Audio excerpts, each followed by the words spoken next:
ఇది first Iran వార్కు సంబంధించి మేము గెలిచామని ట్రంప్ చెప్తున్నారు. ఇరాన్ ఏమో ఇంకా బాంబు వేయడానికి రెడీగా ఉన్నామని చెప్తోంది. ఒప్పందానికి సంబంధించి మేమేం అగ్రిమెంట్ చేసుకోలేదు అని చెప్తోంది. స్టిల్ ఇంకా వార్ కంటిన్యూ అవుతుంది, మేము గెలిచామని ట్రంప్ చెప్తున్నారు. ఏంటి అసలు, ఎలా అర్థం చేసుకోవాలి? గెలిచామంటే ఏంటి? ఎక్కడ గెలిచారు? ఎవరి మీద గెలిచారు? ఏం గెలిచారు?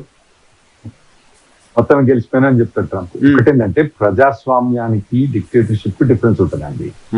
ఎందుకంటే ప్రజాస్వామ్యం ప్రెసిడెంట్ కానీ ప్రైమ్ మినిస్టర్ కానీ వాళ్ళు ప్రజలకు ఆన్సరబుల్. సో ఇరాన్ ప్రభుత్వం డిక్టేటర్ గవర్నమెంట్, అక్కడ ప్రజాస్వామ్యం అనేది లేదు, మనకు అందరికి తెలిసిందే. వాళ్ళకి పబ్లిక్ ఎంత సఫర్ అయినా కూడా వాళ్ళు పట్టించుకోవాల్సిన అవసరం లేదు.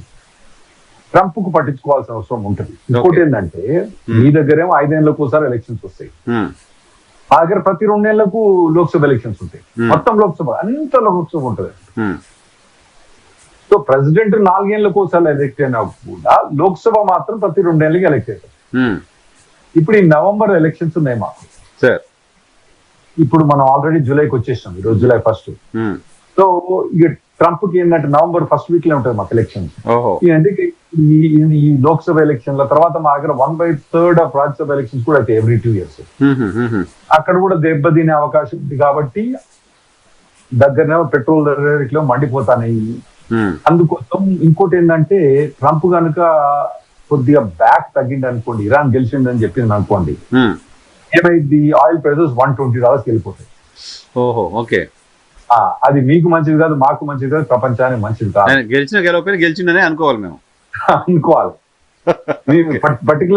పర్టికులర్ మీరు మాకు బాగా సపోర్ట్ చేయాలి, ఇండియా బాగా సపోర్ట్ చేయాలి. ఎందుకంటే oil importing second biggest oil importing country ఎవరండి? చైనా తర్వాత ఇండియా. ఆయిల్ ఎక్స్పోర్టింగ్ కంట్రీలో one of the top country USA, one of the top country. కానీ ఇంపోర్ట్ లో మాత్రం మీరు నెంబర్ 2. ఓకే. సో డెఫినెట్లీ ఇది ప్రజాస్వామ్యం కోసం ఆడే ఆట. మీకు తెలుసు, ప్రజాస్వామ్యంలో మీరు పొలిటికల్ కమెంటేటర్ ఎన్నో ఉన్నారు. ఎట్లా ఆడిస్తున్నది అట్లనే ఇతను ఆడతాను అంటే కాదు సార్. నా మానాన నేను యుద్ధం ప్రకటించేస్తా, యుద్ధానికి పోతా, అక్కడేదో చేస్తా, వచ్చిన తర్వాత యుద్ధాన్ని ఎవరైనా వ్యతిరేకిస్తే ట్రంప్ ఓడిపోయాడంటే దేశభక్తి లేని వాళ్ళుగా ట్రీట్ చేస్తా అని ట్రంప్ కూడా బిహేవ్ చేస్తే అట్లా అదే జరుగుతుంది కదా అక్కడ? అక్కడేం లేదు. ఇక్కడ మీరు అనుకుంటాను కానీ అక్కడ ఓవరాల్ గా 60% ఆఫ్ ద పాపులేషన్ అక్కడ ట్రంప్ కు అపోనెంట్ గానే ఉన్నారు. మరి వారికి అపోనెంట్ అయితే దేశానికి అపోనెంట్ అని ఏం లేదు. ఎందుకంటే వాళ్ళ పార్టీనే కొందరు సెనేటర్స్ ప్రపోజ్ చేస్తున్నారు, వేరే పార్టీలో కాదు. సెనేటర్స్ అంటే అక్కడ చాలా పవర్ఫుల్ అండి. మొత్తం 100 సెనేటర్లే ఉంటారు.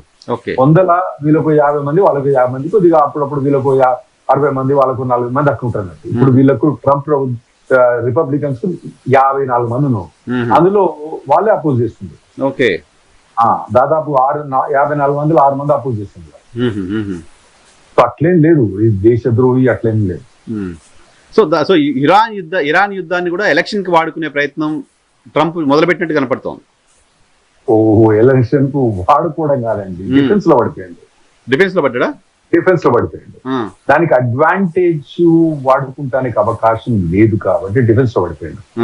ఇప్పుడు ఇరాక్ వార్ అప్పుడు ఎప్పుడైతే 1992 ఎలక్షన్ లో సీనియర్ బుష్ ఉన్నాడు కదండి, అతనికి 90% పాపులేషన్ సపోర్ట్ ఉండే. ఓకే, అప్పుడు ఆ వార్లో. ఓకే, అప్పుడు ఏమైందంటే క్లింటన్ ఏం చేసిండే, డెమోక్రటిక్ పార్టీ అందరు అపోజ్ చేశారు చాలా మంది. క్లింటన్ ఒక్కడు ఏం చేసిండే, ఇరాక్ వార్ సపోర్ట్ చేసిండు. సపోర్ట్ చేసే వాటికు ఇద్దరు సపోర్ట్ చేస్తారు కదా, బుష్ కి వేయవలసిన అవసరం ఏముందన్న ఒక అవగాహన వచ్చి అప్పుడు ట్రంప్ గెలిచిండు అన్నట్టు. సో ఆడ మన రాజకీయాలు ఎట్లుంటాయి అంటే అండి, ఇప్పుడు డిక్టేటరియల్ కంట్రీలో ఇప్పుడు ఇరాన్ లో ఇవన్నీ ఏముండేవి. మీరు మాట్లాడకపోతే మిమ్మల్ని తీసుకుపోయి మీ గన్ను పెట్టి మీ తలక మీద బెల్ చేసి బుల్లెట్ తీసుకొని మీ ఫ్యామిలీకి బిల్లు ఇగో బుల్లెట్ ఇష్టానికి ఇంత ఖర్చు అయిందని ఇస్తారు. అక్కడ ప్రజాస్వామ్యం అలా ఉండదు కదండి. మనం ఇద్దరం వాగ్వివాదం చేసుకుంటాం, మన ఇద్దరం ఒక్కరు చంపుకోగా డిస్కషన్ డిబేట్లు ఉంటుంది ప్రజాస్వామ్యం. అయితే ఇప్పుడు ప్రస్తుతం ట్రంప్ డిఫెన్స్ లో పడ్డాడు. ఏమనంటే ఇది దీనికోసం చేయాల్సింది, దానికోసం చేయాల్సింది, యుద్ధం అయిపోయింది అని చెప్తుండు. అంతేగాని దీన్ని వాడుకొని అడ్వాంటేజ్ తీసుకుంటానికి ప్రయత్నించే అవకాశం లేనే లేదు. డిఫెన్స్ ఆడుతున్నాడు అంతే, ఎఫెన్స్ ఆడే పరిస్థితిలో లేడు. ఎక్స్ప్లెనేషన్. ఇంకోటి ఏంటంటే ట్రంప్ ఎప్పుడు కూడా వచ్చి ఎలక్షన్స్ వచ్చినప్పుడు ఏం చెప్పిండంటే నేను ఈ నేను ఈ నేను వార్ను వార్కు అగేన్స్ట్ పర్సన్ నేను ఎప్పుడు కూడా. నేను ఇరాన్ నుంచి బయటికి వెనుకకు లాగేసిన, ఆఫ్ఘనిస్తాన్ నుంచి వెనుకకు లాగడానికి నేను సపోర్ట్ చేసిన. ఈ 30 ఏళ్ళ వారు 20 ఏళ్ళ వరకు నేను కంప్లీట్లీ అపోజిట్ అంటే మొదటి నుంచి చెప్పుకుంటూ వచ్చింది.